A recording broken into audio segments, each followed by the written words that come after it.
Welcome to Your College Bound Kid, a podcast for parents, college counselors, students, and anyone who wants a weekly deep dive into the world of college admissions. My name is Julia. I was an admission officer at Haverford College, an outside reader for Emory University, and I currently work as a school-based counselor at a school in Massachusetts.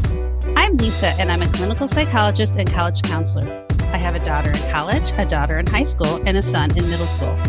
After 30 years in Chicago, we recently moved to North Carolina. My name is Mark. I'm a college coach in Atlanta and the parent of two daughters. Karis, a graduate of Davidson College, and she is the founder of the Spanish tutoring company, SpanishHelpToday.com.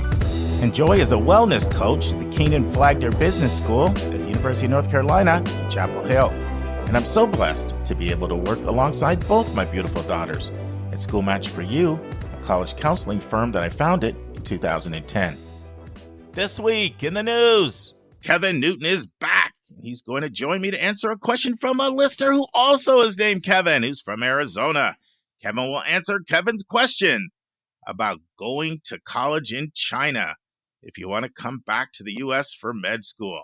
We'll have a second question, and it's from Emily from Seattle. She actually has several questions, very good questions, about submitting standardized testing to test optional colleges. And Julia will join me to answer Emily's questions. And we'll have the final segment of my interview with Jennifer Mandel from Milwaukee, Wisconsin. For our college spotlight, Adrienne Amador-Oddi, the Vice President of Strategic Enrollment and Communications at Queen's University in Charlotte, will be helping us to understand Queen's University in Charlotte. That'll run over the next 2 weeks. And now it's time for a question from one of our listeners.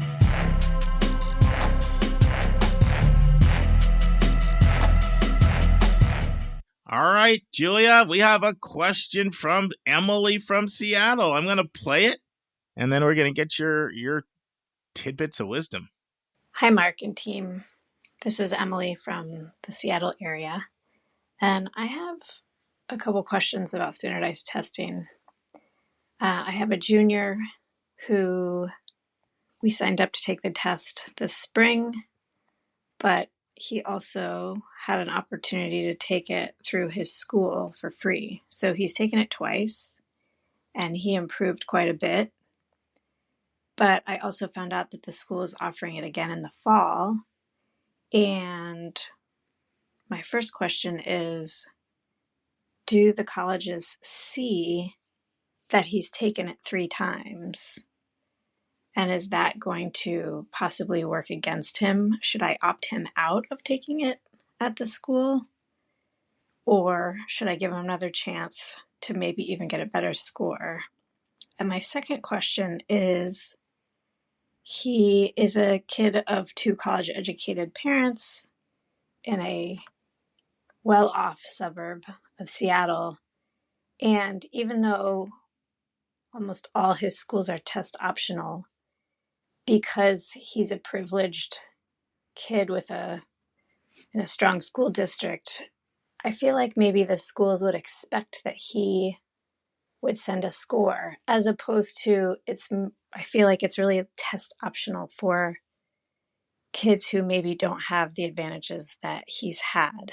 Is that a correct kind of feeling? I'm thinking about Susan always talking about, to whom much is given, much is expected.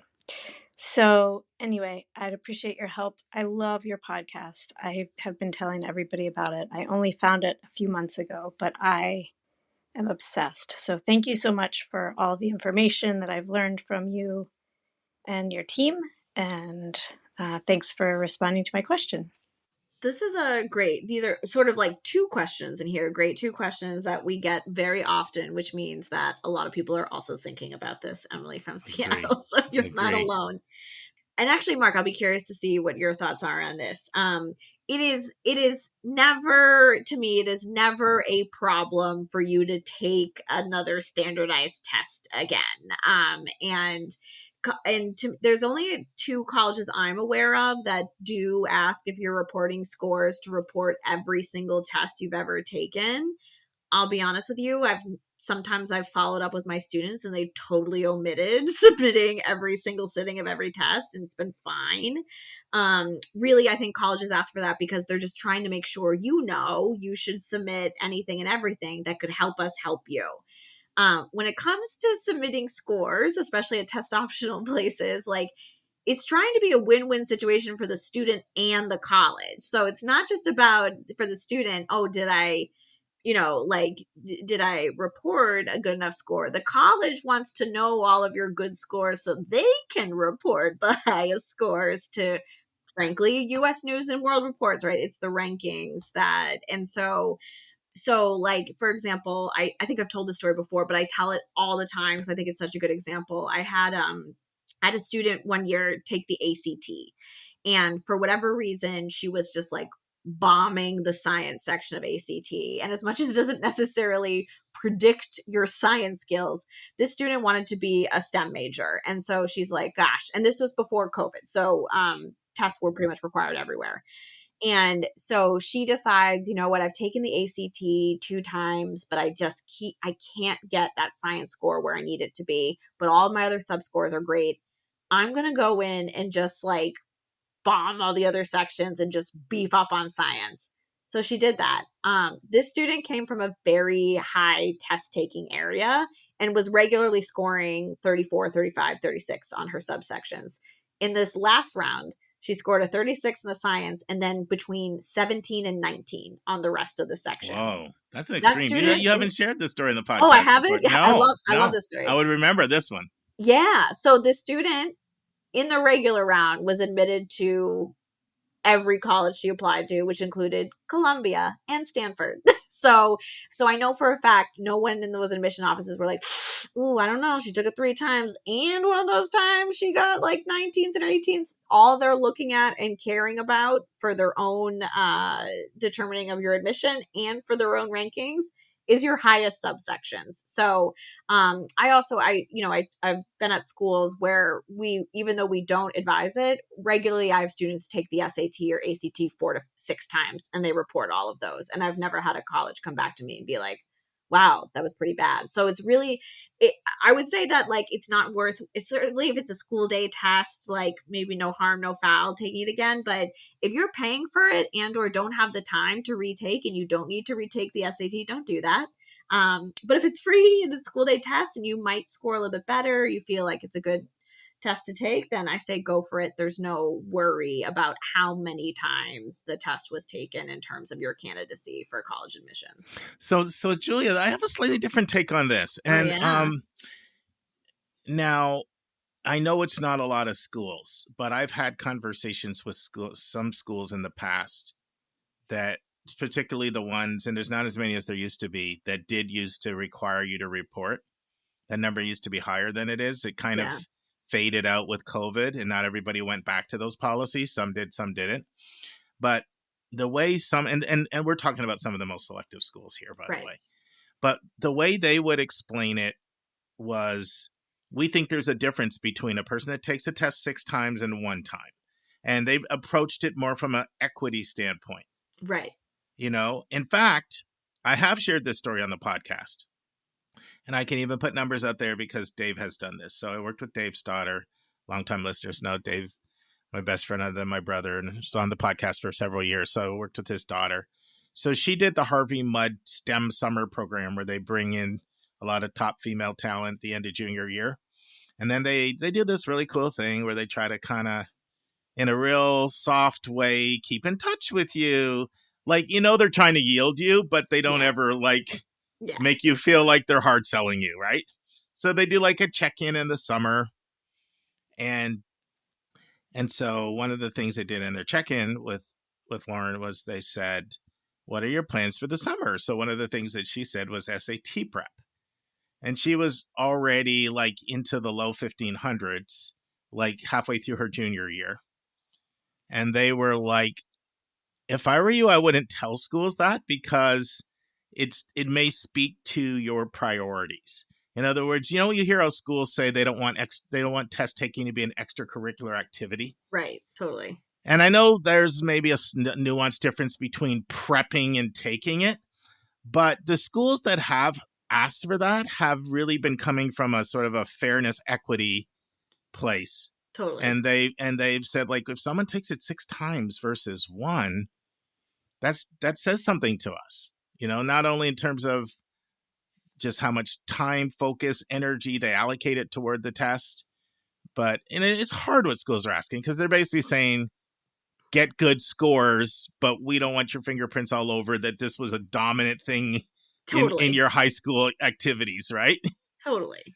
So I usually tell students, like, take as many practice tests as you want. If you're taking good practice tests, that's a really good gauge of what you should be getting when you go in and take the test, unless there's massive test anxiety or something going on. Mm-hmm. And if you're not, like, seeing big score gains, I would be holding off on yes. 3 or less is absolutely completely a non-issue. Yep. Agreed. I think 4 is sort of, but once you start getting 5 and above, no reason for that. No. Yes, there's no reason for that. Yeah. And some of the schools that are like the most holistic and the most into equity, there's just a chance that they could look at that and say, you took it 5 times, you took it 1. That's not necessarily the same. I've had many people share with me, back to your ACT thing. Sometimes people are really upset when they say, why don't you not super score for the ACT? And then I've heard multiple admission officers say, we might not super score, but we still see that higher score that you got on a different administration. Exactly. So we still see it. That's kind of what went on with your other student. Yeah. So I don't like people to be over 4 in terms of official tests. And I would really prefer they be 3 or less, to be honest. Totally agree. Totally. So it sounds like we don't disagree then. No, not at all. I do think too, there is some, like, I think it is sometimes of the students I see that do 4 or more maybe started pretty young. Mm-hmm. And I don't think it's their choice to keep testing and testing. I do think they have pressures from family that maybe incorrectly assumes that the SAT or ACT score is your biggest ticket into U.S. college admissions. And there's a lot of cultures that push that heavily. Like we encounter that a lot in the counseling room. Yeah. Where people almost think the test score is more important than the grades or the 4-year transcript. And it's totally understandable. Like, think about like when Brown and Dartmouth and Yale and all those schools went back, like, look at what they put out there in their press. And you know what I mean? Like, if you're looking at that stuff, you could easily come to that conclusions. Then if you're coming from certain international countries, right, where taking the big test is everything. That's the background you're coming from. So I totally get it. Yeah. But for most schools, still, the transcript is still the most important thing. That's a combination of rigor, grades, grade trends, fit to major, all that stuff. Yeah, right. And at selective colleges, so I mean, even anything that admits 60% or less, perfect score can maybe heal the sick, but it cannot raise the dead.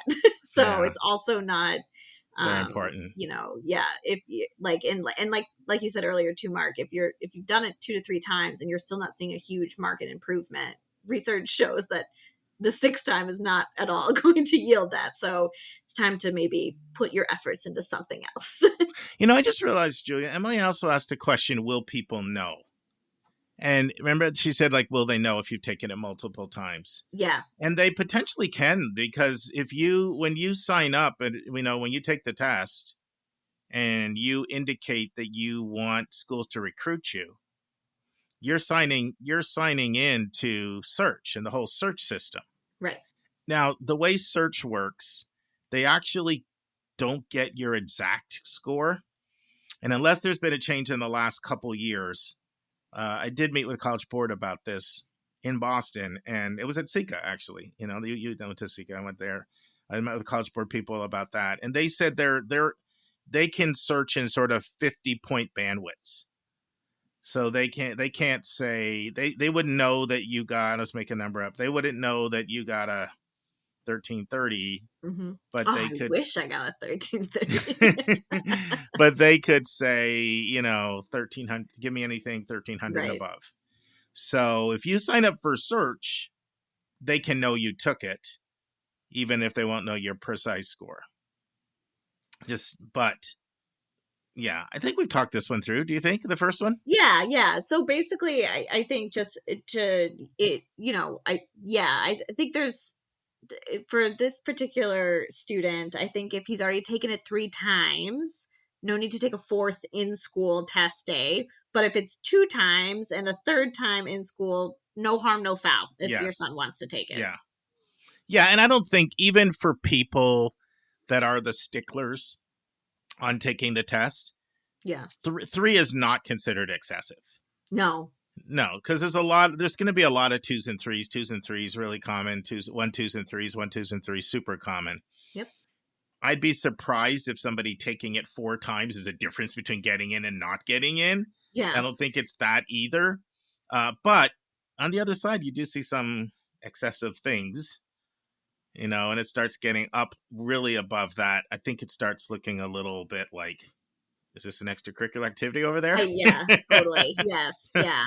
So, and there's no problem too if sometimes colleges ask if your school offers school day testing, but they're not gonna no one's gonna care if your son did or didn't take that 3rd school day test offered. Mm-hmm. So it's totally fine if he does or doesn't take it. It's not an issue if colleges know if he took it or not. Yeah. So there's a second part to Emily's question. Yeah, another great question. What are your thoughts on this? This is my bread and butter, friends. I've only ever worked at highly selective independent schools. So when I have students who decide not to report their scores, this is their number one fear and number one question is that, oh, well, I go to this high school where most students are scoring a 1550 or above or a 35 on the ACT or above. So if I don't report my 33, our colleges, first of all, they're going to expect that I should have reported something. And then if I don't report it, are they going to just think I got like a 12 on the ACT or a 400 on the SAT? And I will say nearly 100%. I wish it was 100%, but truly, as we were talking about earlier, when a school says it is test optional, it is test optional. It is very possible that if I were reading, and I do read, I'll be like, oh, okay, no score, but I don't think that it's the worst. And I think it is probably one of my students who maybe got a 33 on the ACT, which is just 1 point below the average at the school that they'd like to apply early to as their first choice.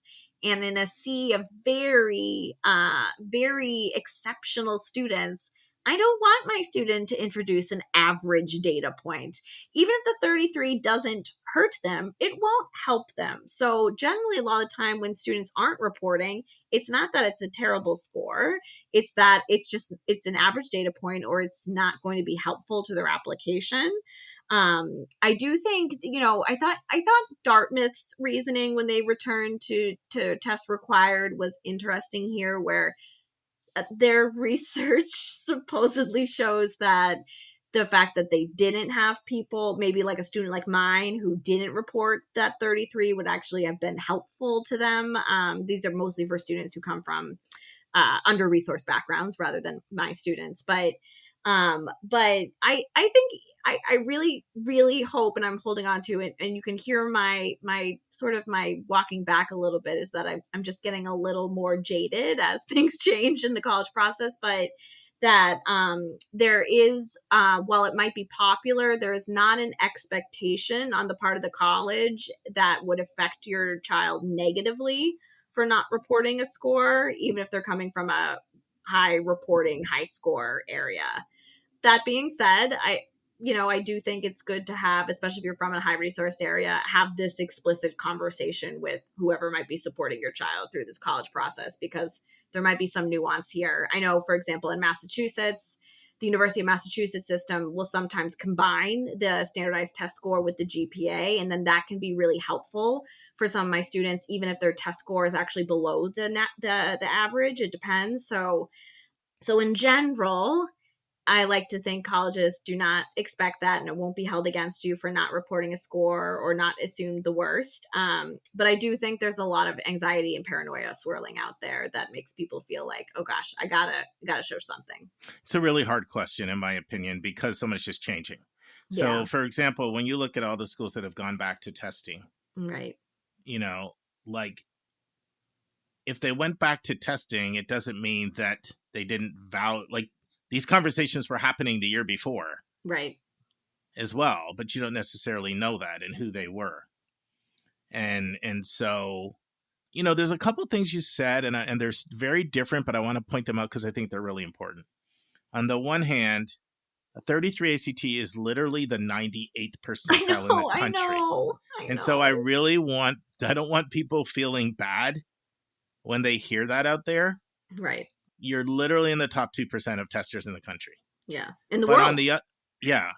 But on the other hand, if you're working with well-resourced families, it is extremely common to see 34, 35, 36, 15, 50, 15, 60, 15, 70, 15. Like that is like it just really, really is. Right. Because that's the only thing that the test is correlated with is family wealth. And education, family education too. So there's just a high correlation there. And you do see those kinds of scores all the time with that population. So I kind of want to, I think it's important for people to hear both of those things. But I really do want to emphasize, Emily did say she's coming from a well-resourced environment. Right. And just know if you're not, I remember a conversation I had with a senior level person at Yale. She was doing a presentation at KIPP when I was there, and she was subbing for somebody else. But she said, and she had the Appalachia region. She said, I remember this. She said, I would do a cartwheel to get a 31 ACT out of Appalachia. It's probably the highest score that they'll have in 5 years. Right. So just really understand this is context driven. So contextual. And so I really don't want you to feel bad if you're sitting out there with your 29 or 27 or whatever it is that you have, and you're hearing talk about 33s not being good. But there are some schools that tell us that it wouldn't be advisable to send them. Right. That score. Caltech has said that. Hopkins, Vanderbilt. There are some schools that have said that. For a well-resourced kid. So believe it or not, it isn't a great score everywhere. I do struggle though, Julia, with the 33 for 34, certain 33. Yeah, I struggle with that because, or like the 1500, 1510. Yeah, I struggle with that because I don't think it's as clear cut that there's not the potential that somebody could wonder, gee, I wonder what that score was. Yeah. I don't think it's necessarily that clear cut. Yeah.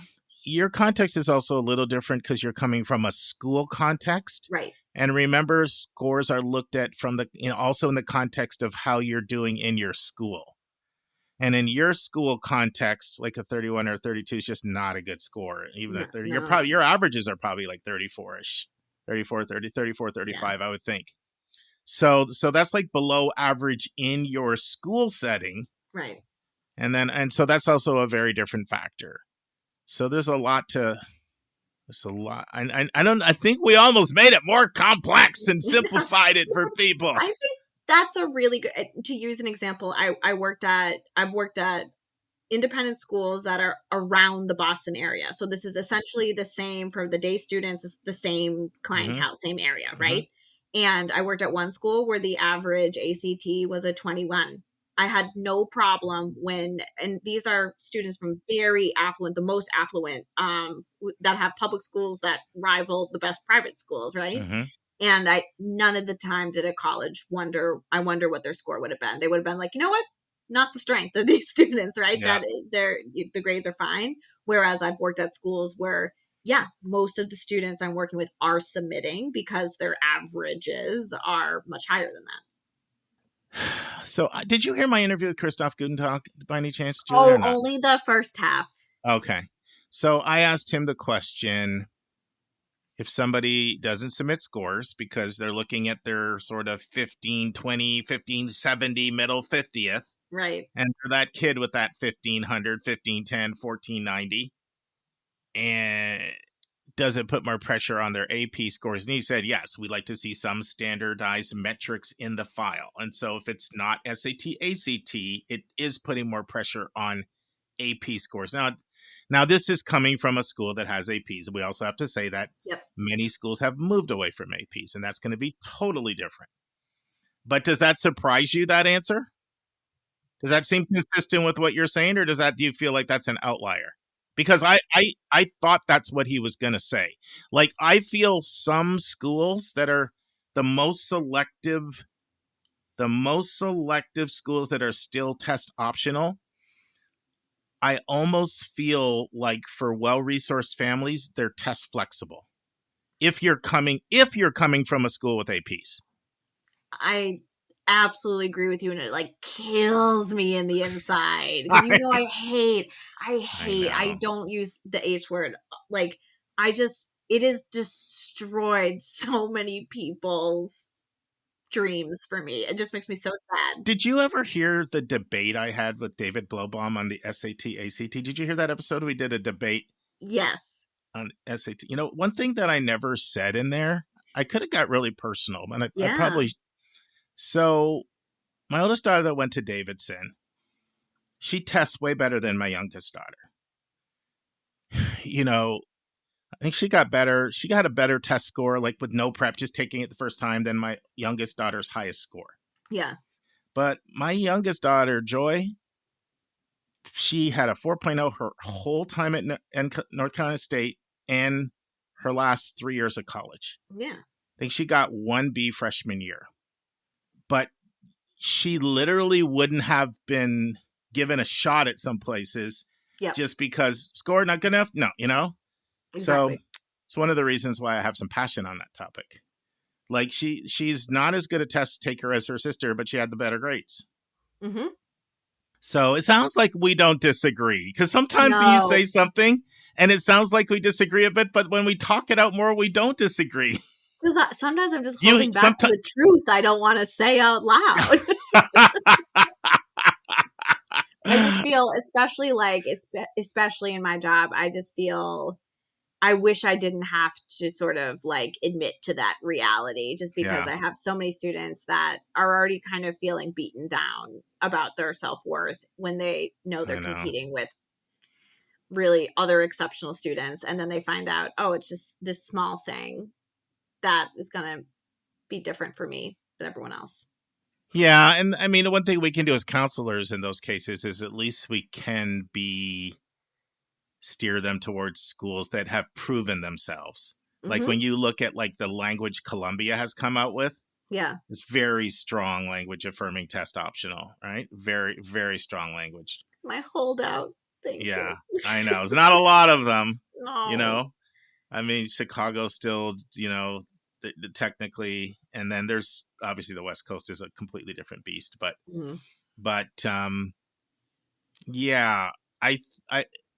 I really feel that some schools are test flexible, and they're the ones that every year it's like a 1-year thing. Yep. And you don't know what they're going to do. The Vanderbilts, you know, the Dukes, you know? Yeah. Princeton's, like, you know, like they're still in that camp, and you know, I know some of it is hard because the pools are so competitive, but I still think it's putting, you know, my view, it takes away from the emphasis on those personal qualities. Yeah.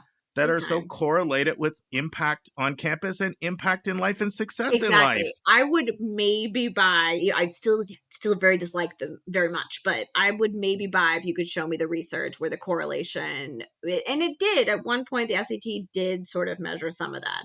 But let's not forget the SAT was literally created by eugenicists to prove something, and it goes out and it very much discriminates and preferences wealthy white male test takers. So if you were going to show me that there was some correlation with success, academic success, or your first year GPA, fine, I might be able to swallow these, but there's nothing that indicates that. This is why the University of California system got rid of standardized testing. Like, you have a whole state that got rid of it, like, by their Supreme Court. it just this is why I get so upset about it. I know. Like, you know? I know. Well, you also see things through partly through your prism of your experience. Like you also said, you were not necessarily the greatest test taker, but you did, you did fine in school. You remind me a lot of my younger daughter. It sounds like I did not do as well as you. I mean, I graduated, but the other thing with that, we won't get into this, is sometimes having some of those perfectionistic tendencies aren't always great either. Like, true. You know what I mean? Yeah. No, I didn't. I'm not. Like, I think that her not getting an A would have been a very hard thing for her. Maybe harder than it maybe should have been. Yeah. But, kind of thing. I had a conversation. This guy named Rusty. It was around 15 years ago, and he was a psychologist who had spent a lot of time studying the test. And he made a really interesting comment to me. He was like, he thinks the test does a really good job on the extremes, and it's terrible in the middle 80. Sure. And I can buy that, right? Yeah. Like there's a difference between someone who gets a 390 on a math on an SAT versus a 790. Right. Especially first shot without any prep or something. Right. But I mean, even, I have made some mistakes over the years sometimes when I see a student's initial testing profile and you kind of think, okay, 23 ACT, you're kind of slot them in your mind into a certain, and then all of a sudden they like go bust a 33 on you or something just because either they hadn't covered some concepts in school, or there were learning differences, or they learned timing and pacing. Yep. But I actually think there's some truth to what like Rusty says. Like when you're in that middle group, yeah, it's so much more as like things like your drive and determination and your grit and resilience and your work ethic and your discipline. Right. To me, it's more about that. And the problem is the inferences get made where you think, well, a 690 is so much more significant than a 600 or a 570.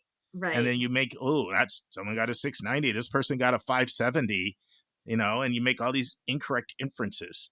But anyway, we're kind of going off on our soapbox. Yeah. We both think alike on this one. Yeah. Hopefully it was up. I always say it still boils down to the same basic thing. If you got good scores, submit them. If you got bad scores, don't submit them. Yeah. And yet now you need to find that out for each school. Right. Right. I always say test optional schools still like test scores. So if you have good scores, submit them. Mm-hmm. Right. And if you have terrible scores, don't. That's the worst thing that you can do. The second best thing is to not submit bad scores. Yeah. The worst thing is to submit low scores. Yes. But it's tricky because for these higher schools, people come to you about, what about my 1500? They're cut off. Their middle 50% is a 1510, and those are like, honestly, I honestly really think sometimes that answer to that is really school by school dependent too.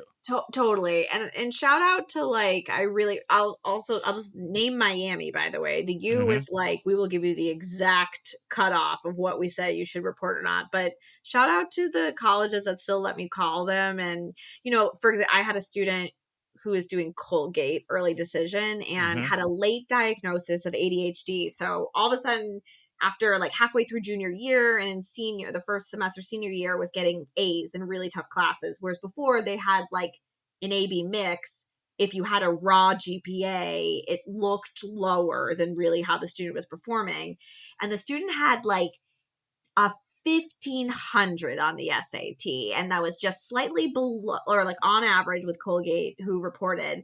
But I was like, would this actually help the student? Because technically they do have a bit of a lower GPA for Colgate. So if Colgate can see the score and the upward trend. So shout out to our rep at that time who let me talk the whole situation out. And while they can't tell me what to do, gave me a lot of contextual advice. So that way the student was not underserved by my instruction on to report a score or not. Well, I have this, I feel like there's still room for a lot more creativity in this space. I mean, I want to, shout out all the schools doing the no harm policies, from the Connecticut colleges to the Colorado colleges to the TCUs. And, everyone do that. Just everyone I think it's fantastic. But I've had this idea and I've bounced it off a few people, including David Blowbaum in that argument, including Jeb Appleruth, and they actually like it, which is, the idea that schools have done with self-reporting, like they allow you to self-report your scores and then send in. Yep. So I'm like, why can't schools do their own independent research, serious research, find out sort of the minimal level that people have needed to be successful, and Exactly. then just say a yes or no question. Did you get a 1300? You don't have to submit anything. Yep. And then only if you enroll in that school, send official scores. Totally. Like that would take away a lot of pressure. If they feel like they have some evidence that you need a certain score, they still are able to do that. Totally. I know it's easier said than done, because then you get into, well, how would you compare well-resourced versus under-resourced? So I know it gets a lot more complicated. Like, I'll say, like, we didn't have a policy per se like that when I worked at Haverford, but so for the listeners, I worked at Haverford when SAT 2 subject tests were still required in a thing. So this is well before the test optional movement in You COVID. guys were public about that too, that 600 in the sciences? Yeah. Is that what you're going to talk about? What we're seeing is that, and again, this is a well-resourced small college, so there's a lot of more bandwidth here. But what they looked at, really what we were seeing is what we saw with the students who were the most unsuccessful academically were students who indicated an interest in STEM majors and were coming from an under-resourced place. But we found out that in the math 2 or the bio, whatever it was that they were interested in, if they could clear a threshold score, just like what you said, Mark, then that was enough of like a marker of that would be successful at school. So it was great. Like I was multicultural recruiter. I would, like, when I'd be meeting students, I would just ask them, like, hey, have you taken these tests before? And that they said, like, they got a little scared. I'm like, did you clear a 500 on the math? And they're like, yes. And I'm like, great, please apply, come to our fly-in program. And that worked really well. And it really was a good metric for what we knew we were doing. Cause we also don't want to admit you if you're not going to do well, and that's not your fault. So at the same time, to know it's not heartless admissions people, it's also making sure you're academically. No, you're right, though. That's a variation of that. I would just like to see that be something that's explicit and public and everybody knows it. Totally. They know what it is. And then it first of all, it would take away a lot of the pressure in standardized testing too, of people going back over and over and over again and feeding that whole beast. Right. It's just like, oh, okay, I can show you that I've got what I need to at least, advocate for myself and do well once I get here. Yeah. Well, the reason why I like it, besides taking the pressure off of the testing, it also, to me, will allow personal qualities to emerge as so much more of a factor in admissions, because that's just going to be a yes, no. You told me you need a 1300. The kid says, yes, I got the 1300. That's all I know. I don't need the scores. Yeah. In fact, I would almost like it to almost be like a UC system. Like, that's all we want to know. Like, don't be sneaking in your 1590 either. No. Like, that's it. That's all that it is.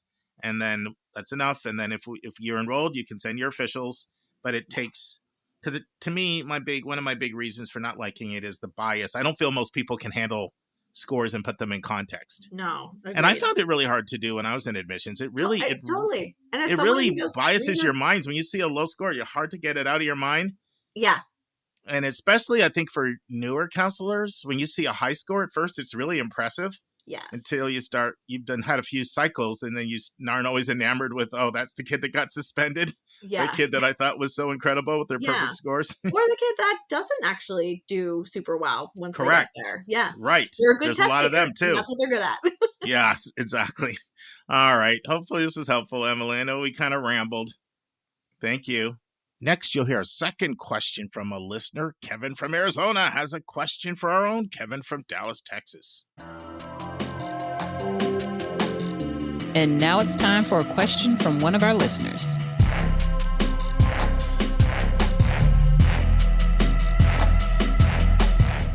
I think this is the first time. Was the first time that we've done a question from a listener with you?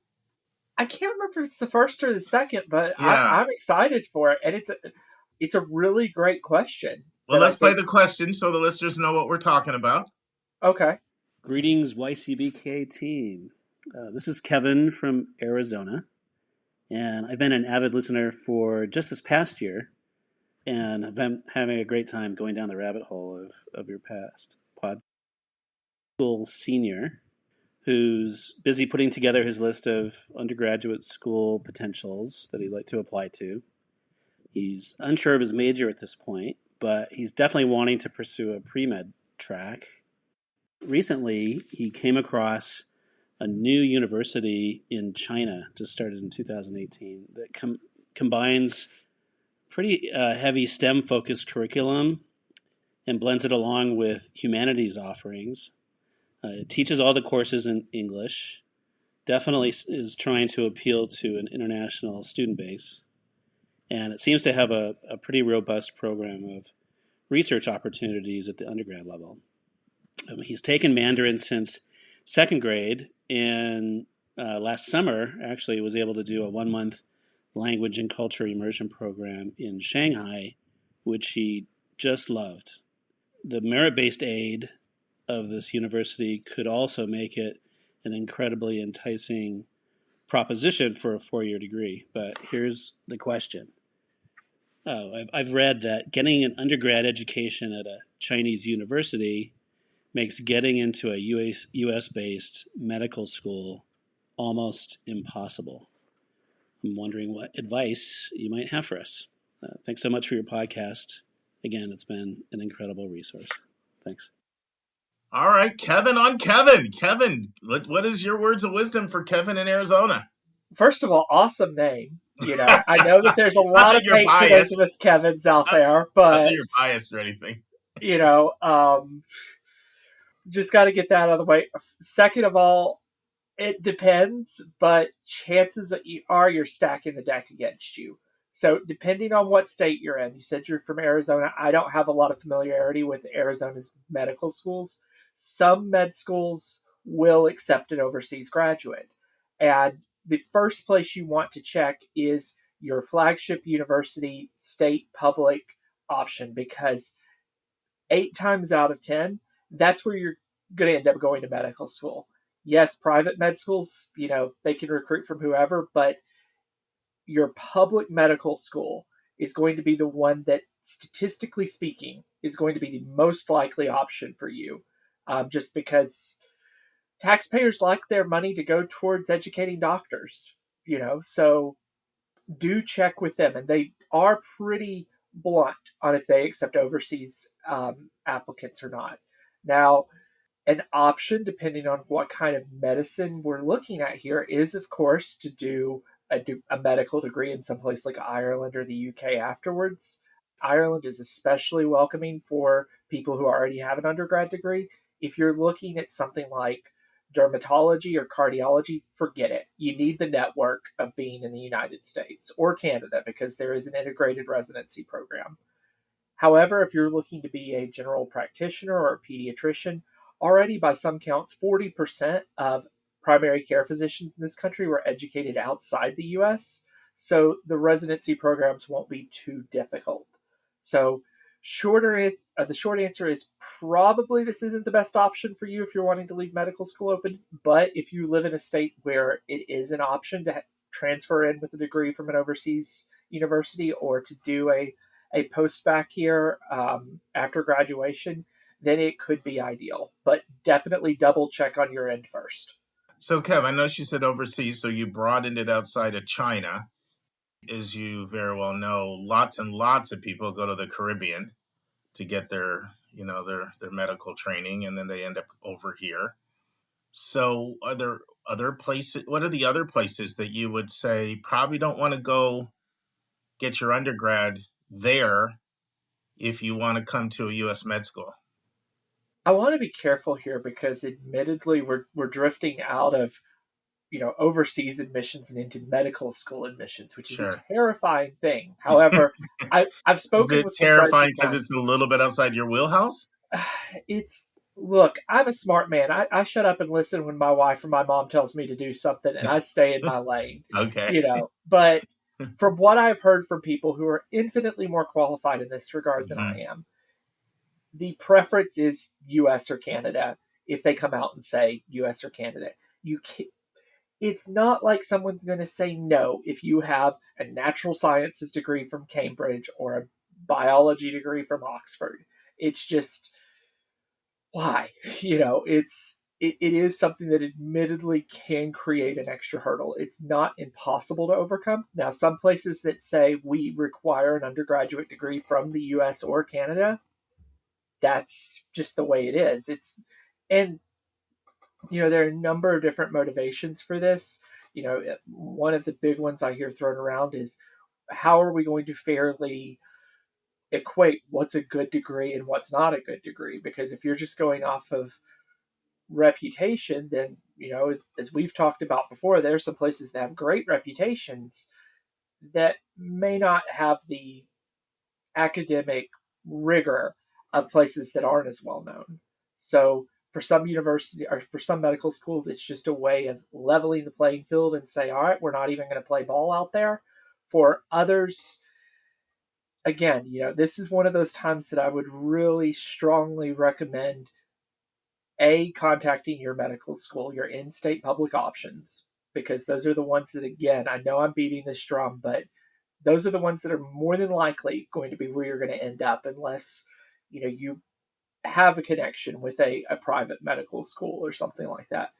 And B, hire an expert who is not me, because I know my place, and it is not to predict your chances of getting into a medical school here in the U.S.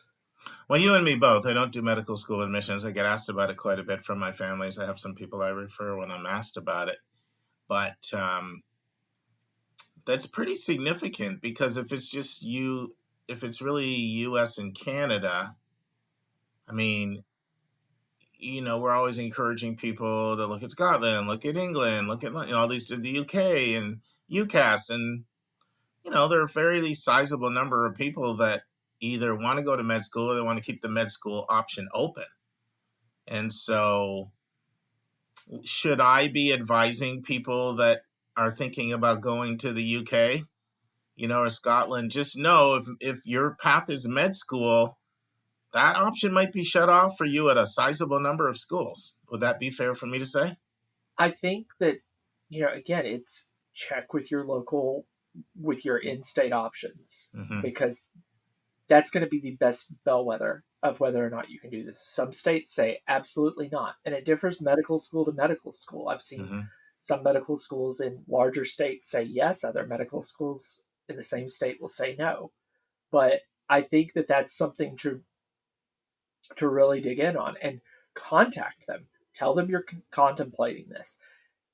Do be aware that unless you're going to someplace that, like an Ireland or Scotland or Australia or New Zealand, that lets you take some courses outside of your degree field, or unless you're doing something like natural sciences at Cambridge or Durham, they're very likely to require a post-bac year, which is that wonderful conversion course where they teach you a year's worth of physics, 2 years worth of chemistry, and a year's worth of biology, all in one neatly contained year of academic study. So for some people, that sounds absolutely lovely. For me, that sounds utterly terrifying, but, to each their own. So it is one of those things where check, find out, get it, take screenshots, do whatever you need to do. Because it can be an incredible option. If you live in a state where, they're open to overseas graduates, then yeah, when you're looking at a lot of the advantages, I don't want to go on and on about these because we'll be here all day, Sure. But a lot of the advantages of going overseas and specializing do start to play out. But you do want to just do that due diligence to make sure that, hey, I'm not setting myself up for failure here. Yeah, and here's the hard part with that. I mean, people barely know what they want to study for undergrad, let alone where they may want to go to med school. Like, that's just tough pill for someone to kind of know that. Most people don't know where they would want to go, nor do they know where they would get in, and you need to keep your options open. So now I know in talking with you, just not on the podcast, just other conversations we've had, that you've been very cynical about sort of the path from sort of an undergraduate degree in China to a school over here. Plus, you also have to look at geopolitical things right now, too. I don't know if that plays a role, but this is my question. Do you see a distinction at all between a China and like a UCAS school? Do you think that distinction is there, or or is it not? Because, well, why don't you just answer that, then have a follow-up, I think it's, we're getting into that geopolitical hat of mine that we keep on the shelf most days. Well, I mean, I just see, I can't, there's tension with China. It's pretty obvious. And so it wouldn't be surprising to me if China was not treated the same as Scotland or England. That would not, I'll say that wouldn't be surprising. So I think it is one of the motivations I feel of certain universities or certain medical schools to just say no. And again, for law school, for other graduate studies, this isn't a problem. This is really just for medical schools, dental schools, and vet schools. And I've really not seen it all that often with vet schools. I'm just covering my bases, to be honest with you. I appreciate it. But it is something that, I think we're having to come to terms with, that I'm seeing more and more students who have an interest in studying in China. I mean, we were just joking about before that I was finishing up my Chinese final for the semester. Yeah, sure were. Kev won't tell you this, but I'll tell you, he's getting a 97 because he's an academic over here.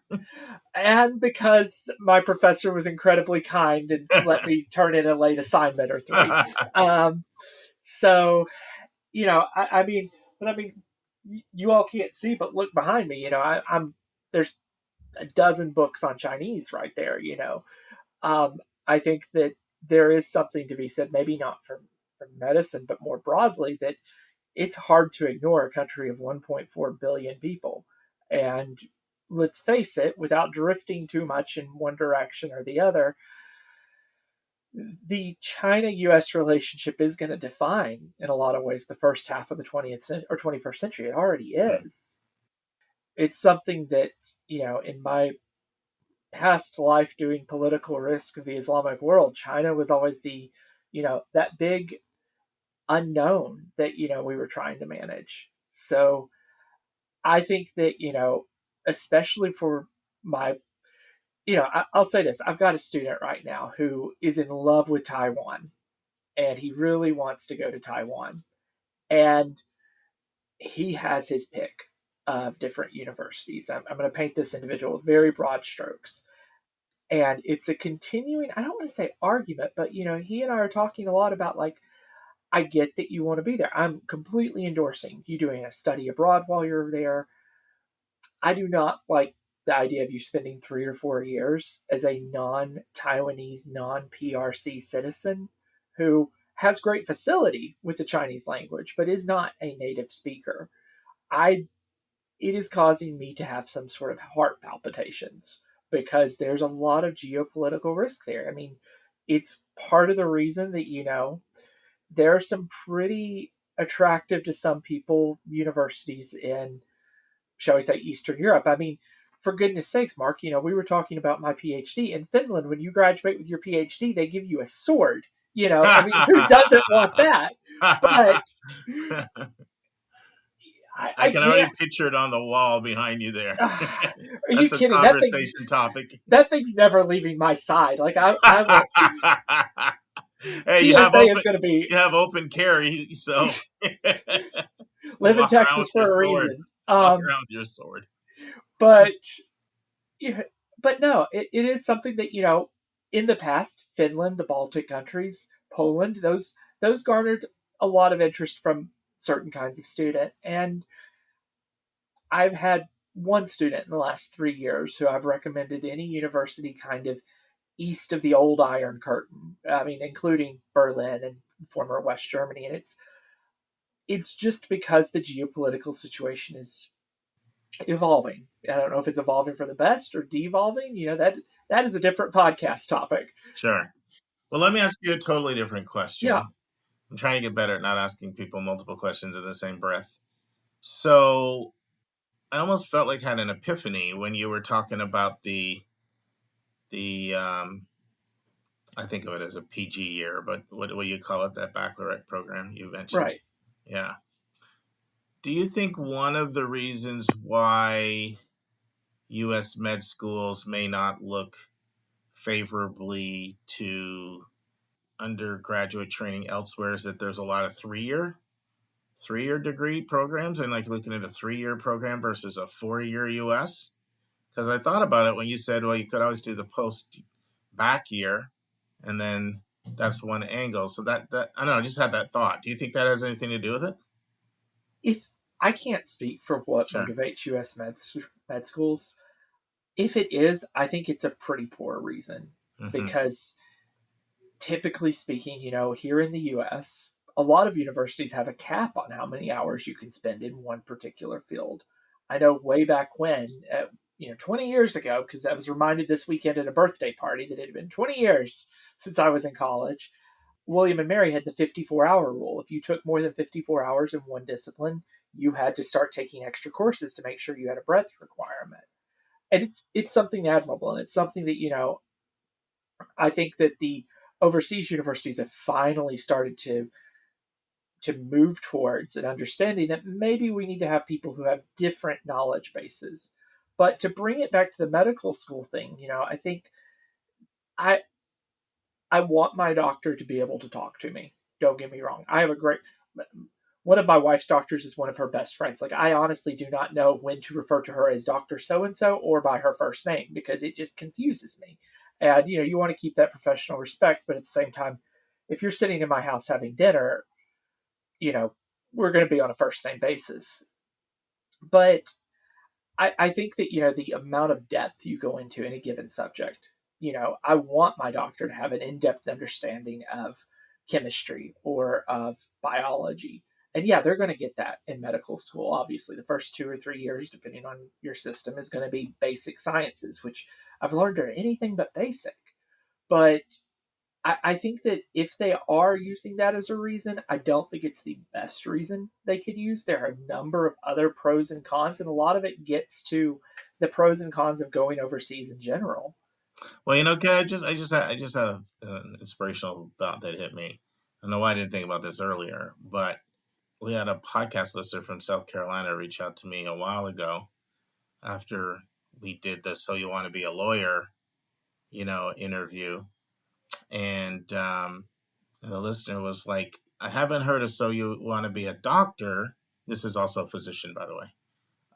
I've got someone that's on the medical admission side that I think would be a great interview. So I've been having communication back and forth. The commitment is already there to do it.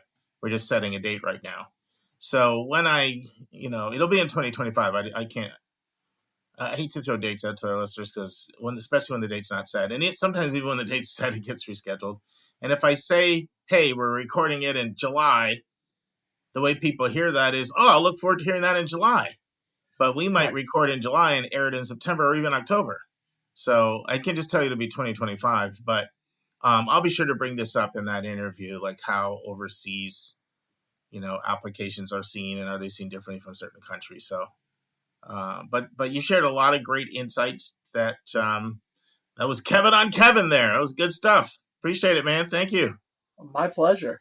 And thanks to the generosity of the Princeton Review for sending in that SpeakPipe question, you are going to get your choice of one of the following 4 books: College Admissions 101, Essays That Kicked Apps, The Best 390 Colleges, Princeton Review Digital SAT Prep. Now, in order to get your book, you just need to send me an email at mark@schoolmatch4u.com, put Princeton Book Giveaway in the subject line, and in the body of the email, put the title of the book you want and put the episode number where we discussed your question, and just share a brief description of the question that you asked. Next, we'll have the final segment of our interview with Jennifer Mandel from Milwaukee. And now this week's interview with a special guest.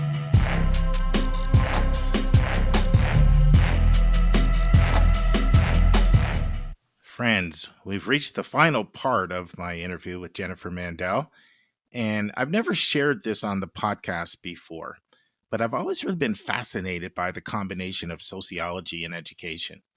In fact, one of the 3 or 4 most impactful books I've ever read is Dr. LaRoe's book, Unequal Childhoods. I challenge you to read that book. It's fascinating. I challenged my daughter, Joy, to read it, and she came back and said it was one of the most impactful books she's ever read.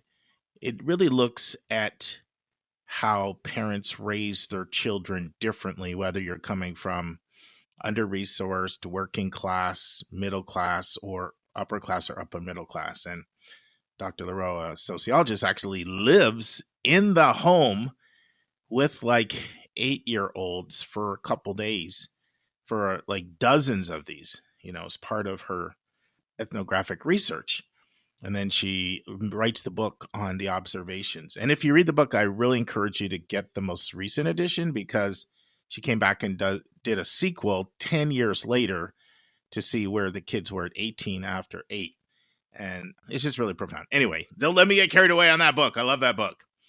But a lot of the conversation that I have with Jen in this segment focuses on under-resourced students.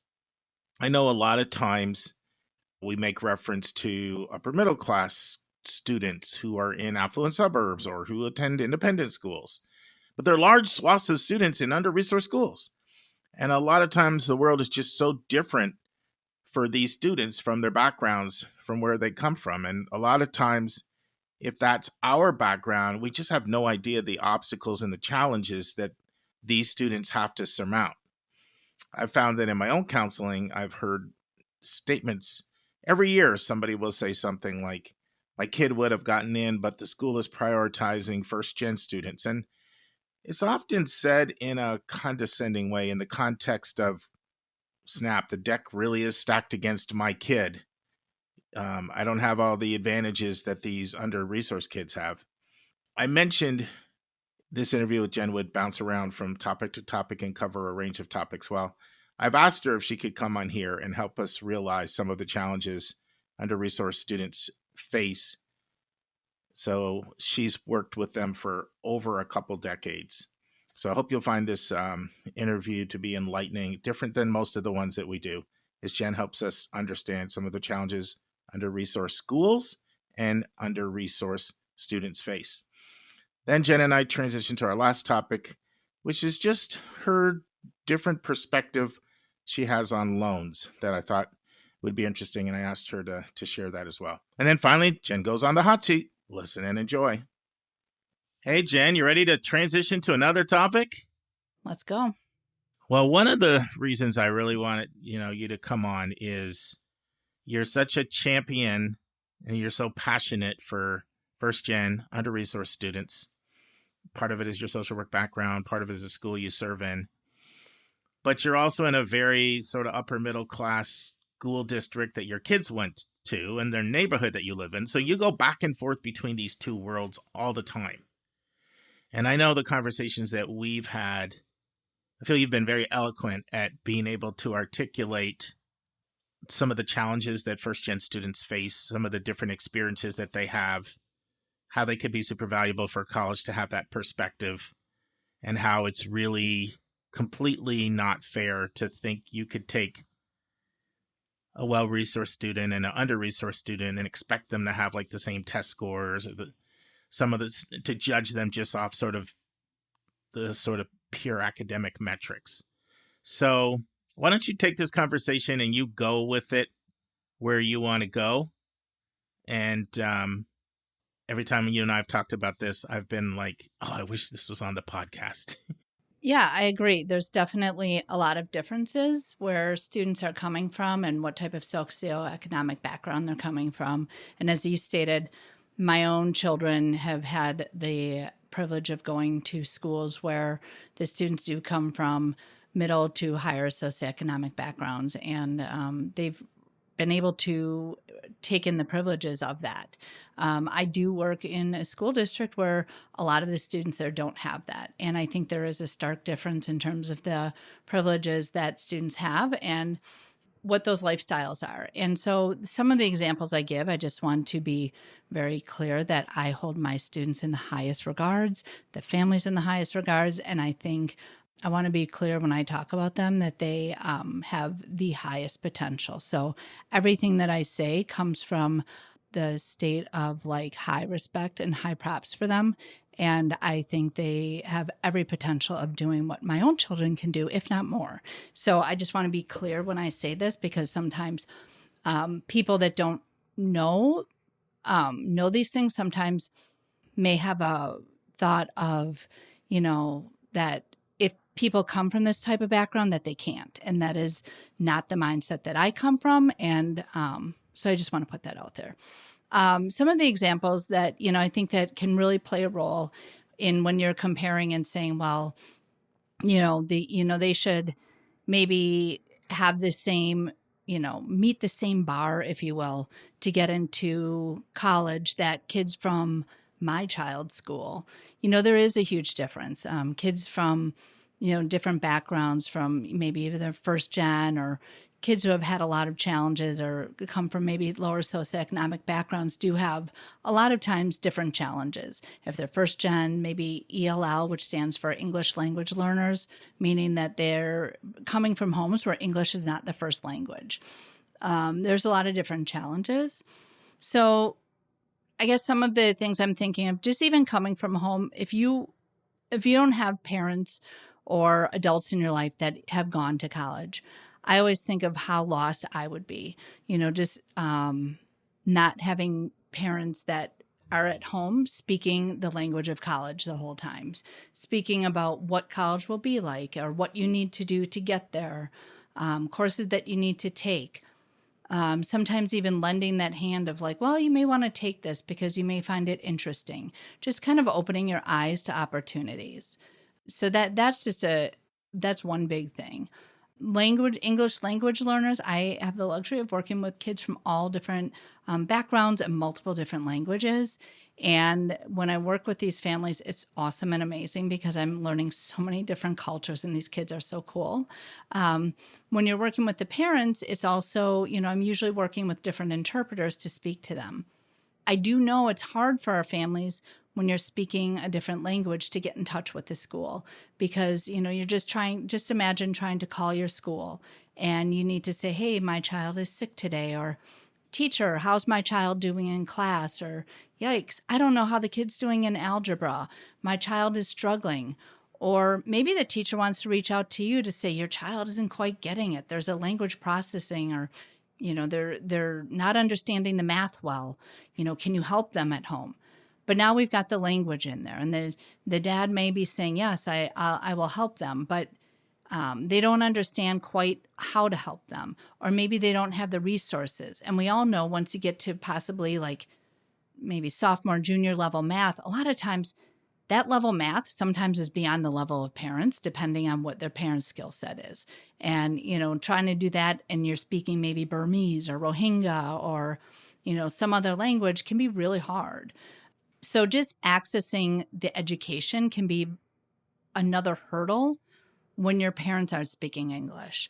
That's just one small example of the language piece. A lot of our kids sometimes, when you're looking at after-school activities, when we're working with kids from, higher socioeconomic backgrounds, their after-school activities a lot of times may be sports, going to work after school, maybe, joining research or going to clubs and activities or vacations or doing things that are opening their eyes to the world and life experiences. Sometimes some of our kids from some of the schools that I work in maybe don't have those opportunities, or they're going home after school because they have to take care of family members or make sure that somebody's there to open up the doors for their younger siblings because a parent or caretaker may be working a second shift and somebody has to open the doors because, the younger siblings are home and they're getting home off the bus and somebody has to be there to take care of them. Maybe somebody has to prepare dinner because, again, somebody's working that second shift. It could be that they don't have rides or transportation. Maybe there's some great clubs after school, but they don't have a way home. Or maybe getting home, they could, maybe they get a bus ticket, but who's to say that bus ride home is safe? Now you get off the city bus, now you got to walk 3 blocks. Well, how are you going to get home when you got to walk those 3 blocks and they're not safe? We know that you can't bring mace to school because now mace is a weapon. Can't bring weapons to school. So how are you going to get home? Because that's not safe either. So now you can't take the city bus home. So now you're just not going to join the club and you're just going to go home after school. Now you've cut off all those opportunities. So that's just like one example of how those after school things can be so different. We all know that a lot of our kids doing those after school activities, those can be so enriching, but it really can be so different when you don't have just something so simple as transportation. Schools can't afford Ubers for our kids. So we really have to look at, things like that of how they're getting home after school. And again, taking care of siblings and other things too that they're doing after school. Access to health care, that's another thing, whether it's mental health or physical health, sometimes just having the ability to take care of your health, being physically well enough to go to school. Maybe it's having your health insurance cover the medicine that you need. And I think all of us, many of us can relate to having health insurance change up the game of covering medicine.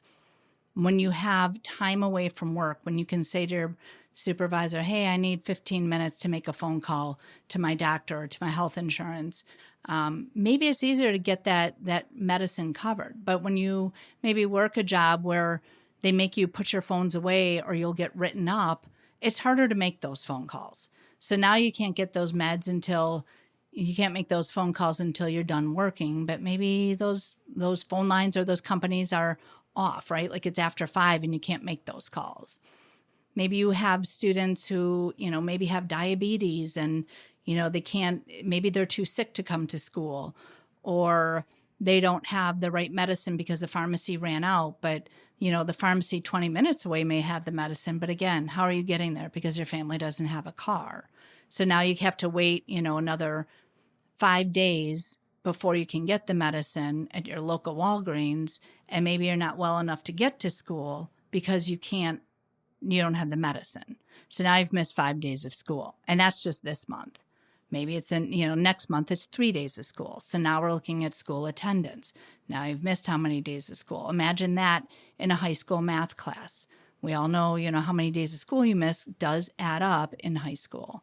Or 8th grade, 7th grade, 6th grade. Doesn't matter. You have to be in school to do well. So the health can matter if you have access to mental health. Being able to access your mental health really matters too. If your kid is dealing with anxiety or depression or any other type of mental wellness, you have to be able to treat that. It's kind of that underlying piece to be able to do well. If your mental health isn't well, we all know that you can't, most of us know that you can't do well.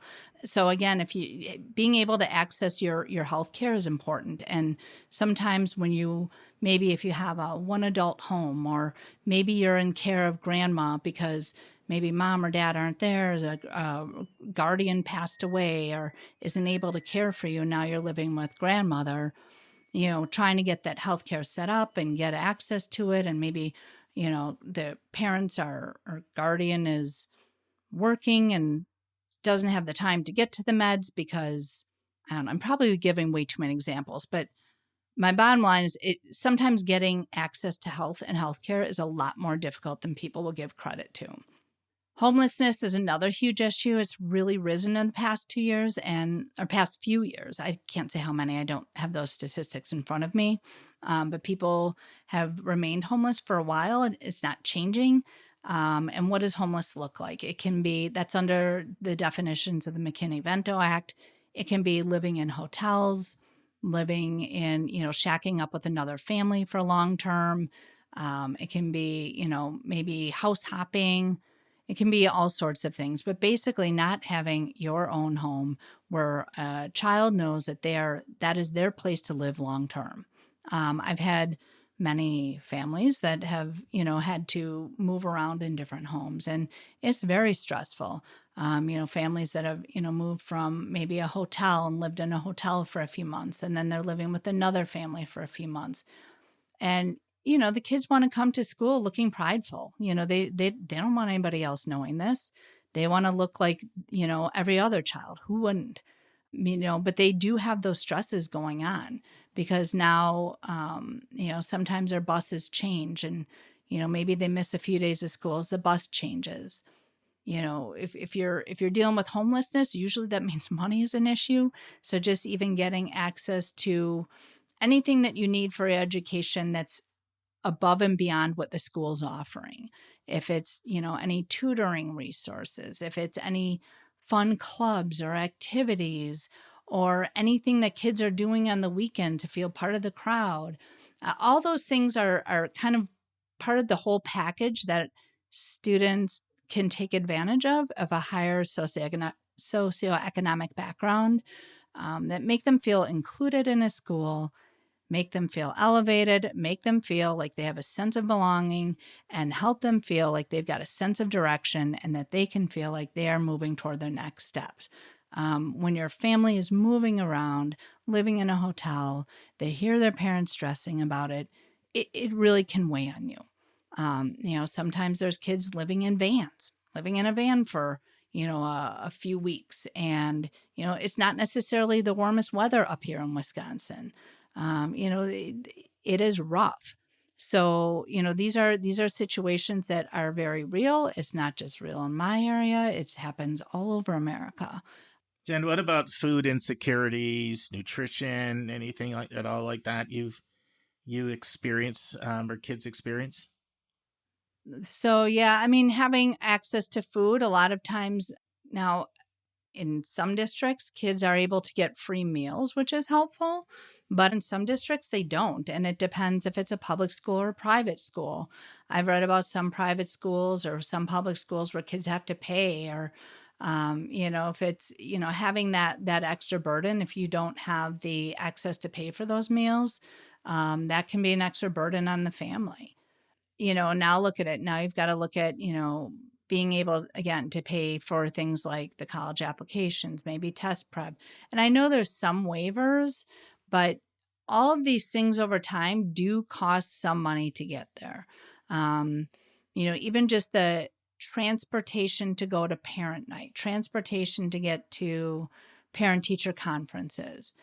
Hey, a cell phone, being able to call the school and say, or a landline, whatever it is that you need to be able to access to call the school, being able to keep in touch with the teacher. Maybe the teacher's texting because they have so many parents, and maybe they're just texting, an update or giving grade reports. Having the parent being able to have the Wi-Fi access to do that. Are you spending the money on the Wi-Fi? Are you spending the money on the food, on the housing? I know Mark and you and I talked about, a student with shoes. Years ago, I'll never forget, I had, and this was many years ago, a child who walked to high school with shoes, and he had holes in his shoes that were, I couldn't believe it. They were like, this child walked so many miles in winter with some pretty big holes in his shoes. And this child was bound and determined to get to school. And, he was not sleeping in a bed. He was living with family members, but he was determined to get to school and get his education. I won't share about his background, but it was definitely nothing like the way my children had to, the way my kids were able to raise. And it was not due to anybody's fault. Like you said, sometimes nutrition, again, going back to health, when families are dealing with illness or parents have passed away or cancer or things like that, sometimes families don't have that network to back up and help out with kids, and kids are just left to try to help themselves, or I don't want to say completely help themselves, but they don't always have the network that some of our other families do. Jen, can you talk about how your biological kids have been enriched by being exposed to the kids that you work with in your school district, and how that's been enriching, and why you feel so strongly that kids from your school district would benefit college campuses if colleges will give them a chance? I do think my kids have benefited. I actually have lived in neighborhoods like this as well. So I was able to have my children exposed to this they were pretty immersed. So I feel it's really important that my kids were able to get a feel for this and not just be raised in one sort of bubble, if you will. I feel like they have benefited from this because they know all walks of life. They have, not only just by listening to me share stories with them of like, oh, don't forget there's kids like this, because I am chirping in my kids' ears a lot, but they also have been able to go to school with kids like this and live in neighborhoods with my families, where we've had these experiences, nearby with neighbors. So they can see this. And I think it makes them empathetic to the world isn't just the way that you are raised, and that you can see it on a whole continuum. People are always going to have more than you, and people are always going to have less than you. That said, everybody brings strengths to the table. Do not underestimate what somebody else can bring simply by the wealth that they bring. Don't assume because they bring wealth that they have a whole lot of strength to bring either. My kids are all 3 different colleges, 3 different, different socioeconomics. I don't care which school you're at. There's always going to be a wide diversity of people. Same thing when you go to work. You have to work with a diversity of people, and you have to be able to pivot from one type of person to another, one conversation to another. And that really stems from knowing how to relate to people. And relating to people comes in so many shapes and forms, and really having an understanding of how people are and the backgrounds that they come from. You don't have to know people's socioeconomic background, but having an understanding of how do I say this? Having an understanding that people don't come from your background and they bring value is important. And understanding of being able to put yourself in their shoes is important. And I know people have done it to my children, and I expect my children to do it to them the same way I do it to people, and I hope the way people do it to me. Does that make sense? Yeah, it makes a lot of sense. And just thank you, Jen. This is a different kind of interview that we did. We bounced around and covered a lot of different topics, but just like I said at the start, there's been many times you've said things and I was like, oh, I wish our podcast listeners could hear that. And so I appreciate you coming on here and sharing all the things we talked about, from small schools to big schools to, the range of different topics that we addressed. The only other thing that I'd say that can be different too in some of our schools is, and this is probably true all around America, is when you're looking at some of our high needs schools, a lot of them, it's hard to find teachers. Teachers are hard to find in a lot of schools, but especially in the low income schools. So if you think about it, look at a high school and think about your own kid's high school and then other high schools. And if you don't have teachers, maybe for a high level math, or maybe, even if it's like calculus, or maybe even a biology teacher, sometimes it can be really hard to find those teachers, and there could be a vacancy for a full semester or maybe 2 semesters. And that transfers over. Now, it's not to say that kids don't get credit for it, because somehow, you may have a substitute or you may have some level of education there. But when the kids go off to college, their basic knowledge and understanding is impacted. So I do think there's a difference in terms of like even just being able to recruit teachers to these schools. It is harder. So that's something else I think is a big difference. Jen, before I let you go, there's one other thing I remember we talked about that I felt would be interesting for listeners to hear. You've talked about how you wrestled in your own self with taking out loans, and you want to share your thoughts on that? Yeah, I know we've talked a lot about this with regards to, do you take out loans for school? How much do you spend on schools? And that is a big question that has a lot of different answers. But this goes back to a little bit of, I forget where we talked about it, but I know we talked about with how much I had a budget in terms of what we were looking at for our kids' school. And, my initial thought was that we really weren't going to take out loans beyond what we had saved. And you, Mark, had helped us find with my own son a college that went a little bit above what the loans were going to, or I'm sorry, a little bit above what we had in savings. And it meant that we would have to take out loans. And at first, the cost scared me a little bit. But I think when we realized, I guess what I'm saying is, what we realized is how much it would cost versus the output and what he would gather from it. We realized it was 100% worth it. And I have no regrets. I think when you're looking at the cost of college, it depends on the child and who you think your child is and what they're going to get out of it.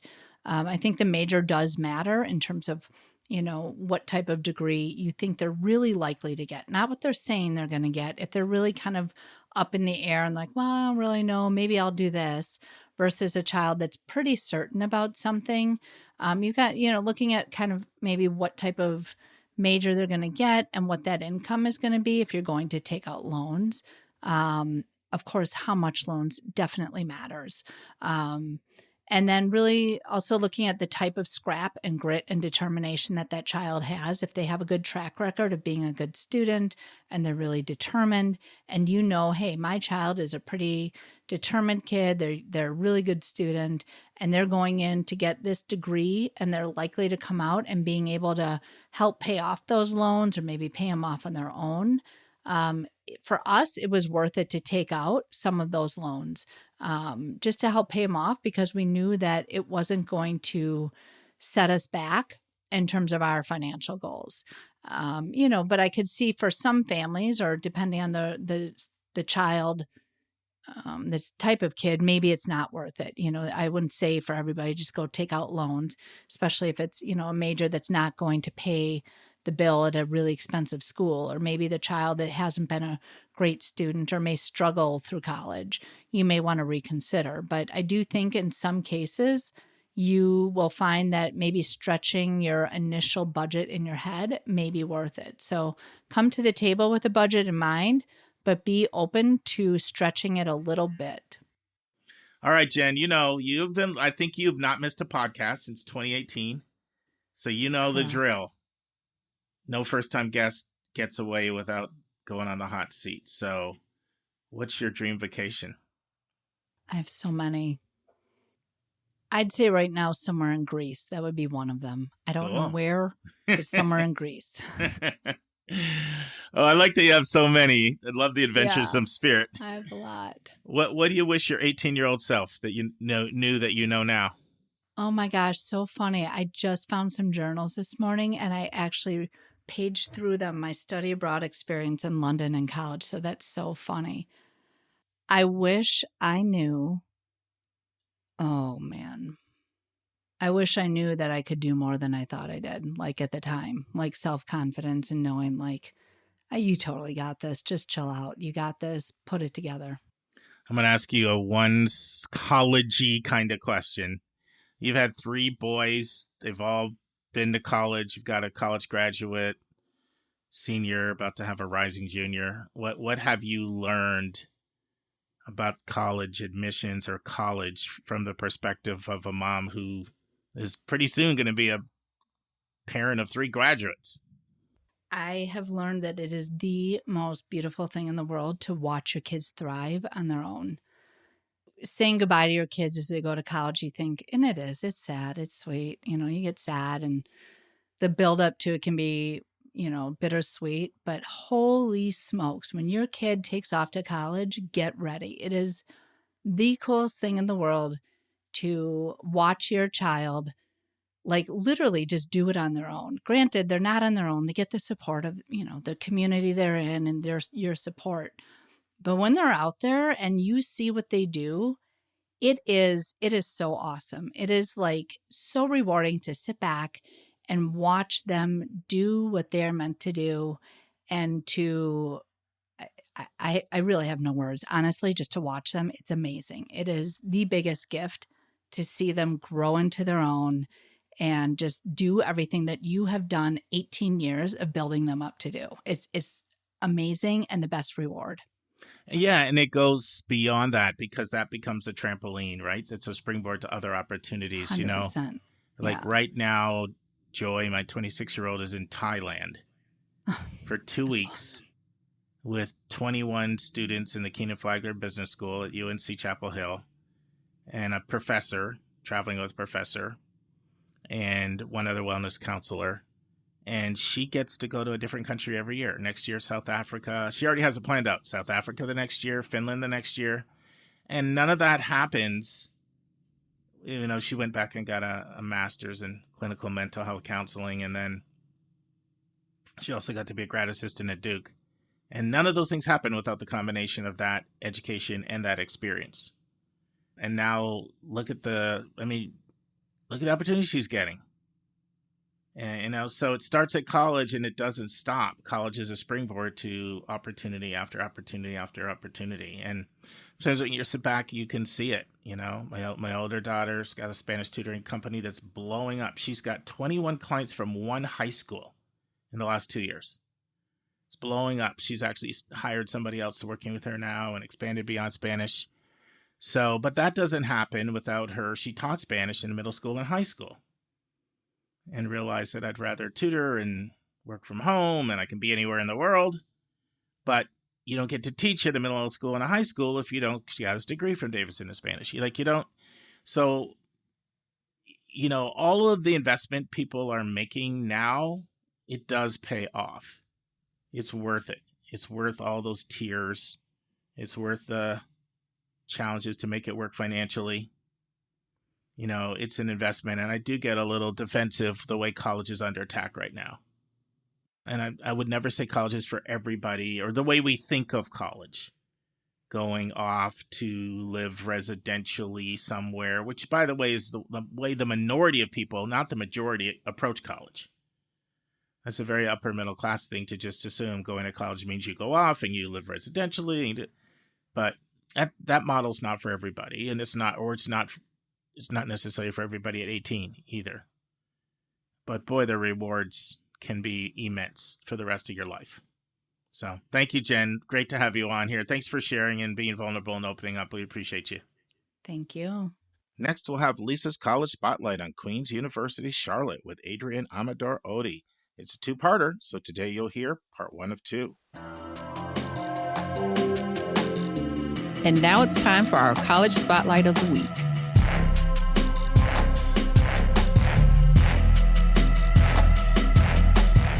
Friends, Adrienne Amador-Oddi is back to do a spotlight on her university where she's the VP, and that is Queen's University Charlotte. It's a fantastic school that my own Joy considered at one point. She had a fantastic visit there back when, the end of 9th grade, actually.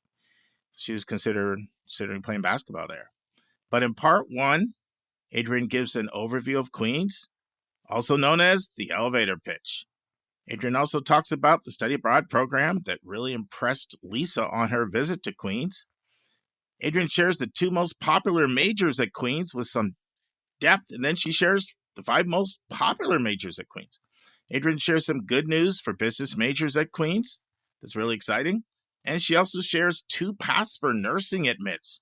And great news, Queen's has a direct admit option.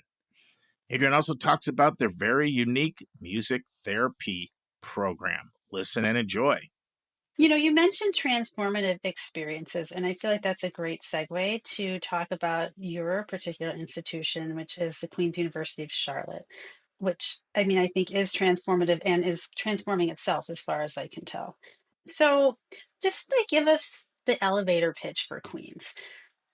Sure.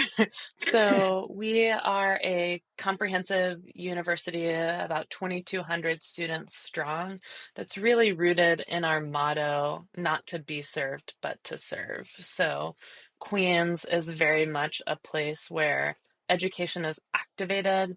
You know, I've been doing this for almost 20 years, and it kind of drives me nuts when colleges and universities talk about the experience at a university as if it's distinct from, you know, the nebulous abstract concept of the real world.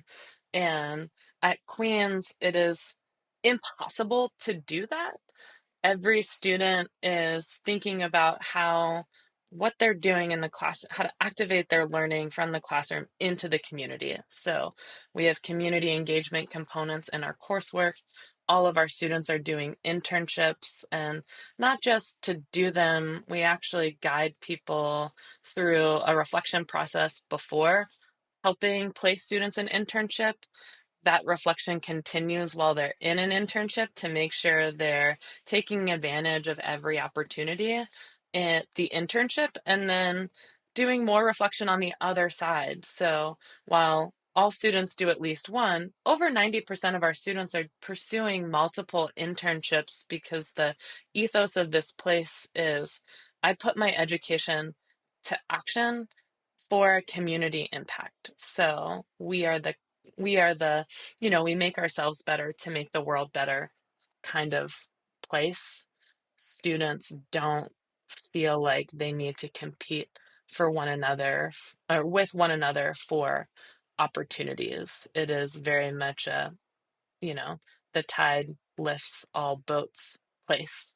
Uh, I think my favorite example of this, we had two students who were running for SGA president last year, and they actually helped each other campaign because they were like, we know we can't both be SGA president.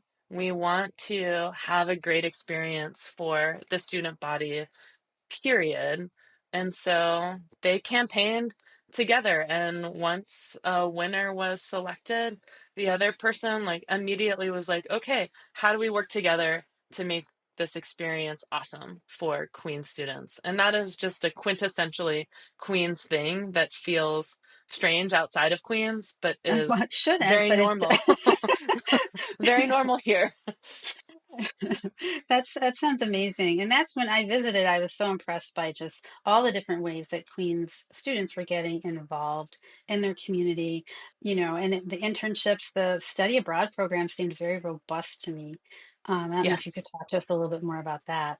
Sure. So we include a majority of the study abroad costs in our tuition already. We found that that was often a barrier for students even thinking about going abroad was, oh, how much more is this going to cost me? So we take care of that on the front end and then have a bunch of different opportunities at different lengths of time for students to consider and pursue. So the most popular study abroad experience that our students do. We call them JBIPs affectionately here, and that stands for the John Belk International Program. And these are faculty-led short-term experiences that are often affiliated with a class. So students right now in our English department are doing a lot of work studying Jane Austen, and they'll be going to England for a couple of weeks when the semester ends. I was really hoping to be a chaperone for that trip. Yeah, I will But also volunteer if you need yeah, any extra people. I love Jane Austen.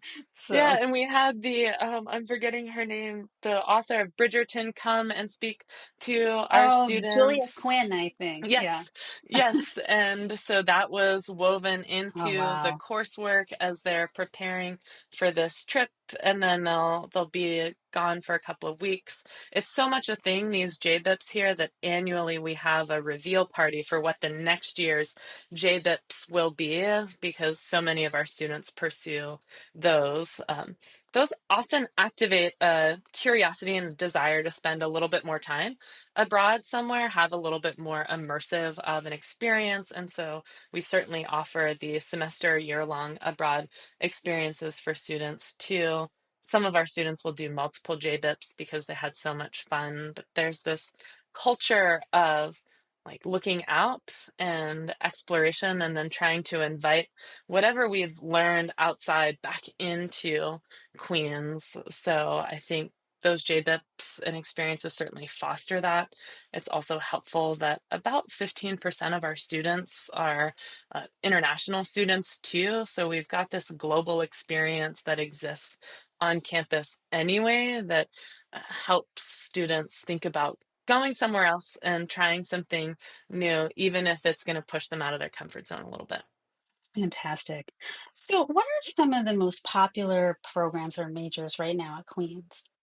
Sure. So our two most popular majors are nursing and business, which is often surprising to people because we have this like liberal arts core, this ethos of we look and learn across disciplines. But nursing and business are certainly the front runners for us. We've had one of the oldest nursing schools in North Carolina, so that's definitely a part of our history, and that culture of how we make the world a better place really lines up well with nursing and people who are drawn to the field of nursing, the profession and practice of nursing too.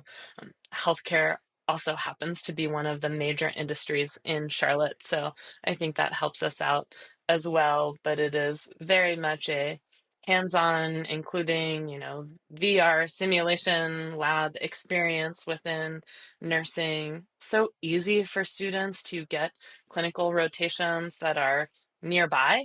I think students pursuing nursing in places where you're not surrounded and flanked by hospitals and healthcare providers, getting those clinicals in a place where you can continue to live the rest of your college life can be challenging. And for us, it's really easy because we have so many options for students. It means they get to explore broadly and deeply. And then business is one of our, that's only been popular at Queens for a couple of decades. We launched our MBA in the late 80s, and with the rise of the financial sector in Charlotte, we're the #2 financial hub in the country, and that is sometimes surprising to people. When the finance sector took off, Queens, you mentioned, is an institution that is transforming, and that's been a part of our DNA. We kind of anticipate the moment and then prepare educational experiences that are going to benefit the greater community. So as the finance sector was taking off, we developed a business school in partnership with some of the heavy hitters in Charlotte. So our curriculum is designed with these companies' input so that it continues to be relevant to meet the needs that students, that these companies and organizations will have. So that synergy with the business community of Charlotte has certainly helped contribute to the growth of our business school and the growing interest in our business program. And then to round out our top 5, I think for me are your sort of classic liberal arts majors, psychology, biology, and then our 5th most popular major coming in is undecided or exploring, which our faculty absolutely love because the students are incredibly open and really take advantage of the general education to figure out what they ultimately want to focus on. So I think sometimes people feel like they have to decide, and so many students haven't decided, and that is okay. And our faculty celebrate it. Yeah, now with the business major, do they have to be admitted into the major or do they just get to pick it as they become interested in it? That's a great question. And we don't have a separate admissions process for business school students. So people can declare as part of their application. People can declare once they're here.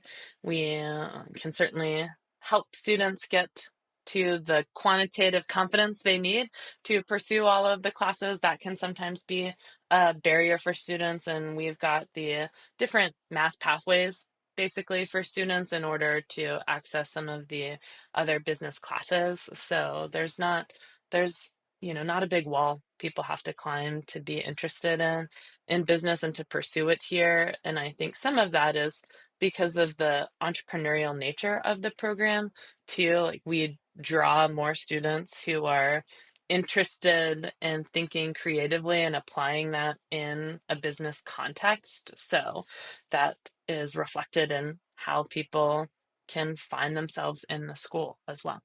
Mhm. Yeah, and with nursing, I mean, my recollection is there's kind of two ways to get into that program. Can you talk about that? Sure. So for our high school students, there's 2 paths. One is a direct entry path right out of high school, and for us, we're looking for students who, B plus students or better taken science all 4 years of high school and have taken at least one math class beyond Algebra 2. Those are our direct admission nursing requirements. We do have, it's our only program where students have to submit a standardized test score. And that's not because of Queens, it's because of the North Carolina Nursing Board. We have to have some standardized test.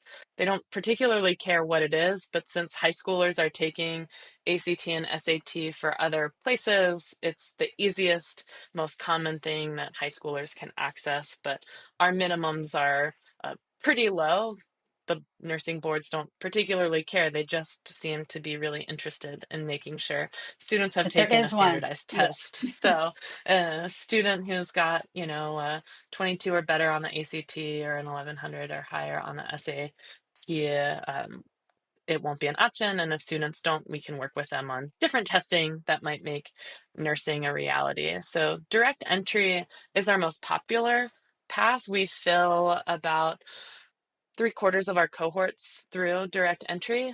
And then the other path is either you come to Queens and you realize in your first couple of years that nursing is for you. And so you apply to be in the nursing program, or you start somewhere else and apply to transfer in to the nursing program. So if you don't get in through direct entry, there are later pathways. Some certainly include starting at Queens. Those students tend to fare a little bit better in the process as current students, but we also do have students who are coming from other universities. Either their school didn't have nursing or they realized later they wanted nursing, so are transferring in around junior year as well. Great. Is there like a program that you think is like a sleeper at Queens that, should be getting more attention than it is right now? Yeah, there are actually two. So one is our music therapy program. We are one of the smallest schools in the country to offer music therapy as a major. And with the, growing interest in wellness and holistic care, I think students knowing that they can be in an incredibly individualized experience as they prepare to be music therapists is really helpful. That's a program that draws students from all over the world, often because we are small, and so they get the hands-on individualized attention from our faculty, but also in a city, so it's easier for students to get their internships that are required as part of the music therapy licensure program. Friends, this concludes part one of Lisa's two-part interview with Adrienne Amador-Oddi of Queen's University, Charlotte. Hope you join us next week for the final part. Friends, on Monday's episode, which is the Big 550, I will finish my series on holistic admissions, and I will share one more lesson from the counseling room. Finally, we have a brand new interview with Chris Terry, who has done admissions and college counseling for 50 years. And he'll be reflecting back on major changes he has seen in his 50 years being on both sides of the desk, doing both admissions and college counseling. And friends, I leave you with a quote from Andy McIntyre. If you think education is expensive, try ignorance. See you on Monday, friends. And that's our show. Big thank you to you, our listeners, for tuning in this week. If you find this podcast helpful, please follow us and you will get every single episode as soon as they are released. If you want to support our podcast, you can click the share button and send it to your friends and acquaintances. You can say positive things about your college-bound kid on your social media feed. And you can help us stay commercial-free and pay our staff by donating on the yourcollegeboundkid website. You can write a review for us on Apple or Spotify. And if you have a question or a recommendation, just go to speakpipe.com/YCBK, hit the orange button, and speak. We will do our best to get your question in your own voice on an upcoming episode. I am the producer of the podcast, and I live in Metro Atlanta. We have a fantastic team that has over 200 years of admissions and counseling experience. Shout out to our co-hosts, Dr. Lisa Ruff in North Carolina, Susan Tree in Pennsylvania, Vince Garcia in California, Julia Escobar in Massachusetts, Linda Depker in Missouri, Andy Strickler, the Chief Enrollment Officer at Connecticut College, New London, Connecticut, Hillary Dickman, an Admission Officer at Colorado College in Colorado Springs. and our international admissions expert, Kevin Newton in Dallas, Texas. Our sensational sound engineer is Nemanja Motvich. Our amazing music is from Victor Allen Weeks. Marketing designs from Kimberly Bloss. Our reliable webmaster is Stylionis Dimitru. Website updates are done by Joyce Stucker. Our image editor is Vlad Honchar. If you want to have a coaching session with me, just text me at 404-664-4340. If you want to reach someone else on our team, all of our bios with contact info can be found at yourcollegeboundkid.com under the About YCBK tab. If you want to get our free monthly YCBK newsletter, YCBK Plus, it is also under the About YCBK tab. If you want to see our recommended books and websites, they are on our website under the Resources tab. While you're on our website, check out our hundreds of interviews in their entirety. Check out our college spotlights, our blog, and our upcoming events. We think of you as our listening family, and we look forward to meeting with you every single Monday and every single Thursday.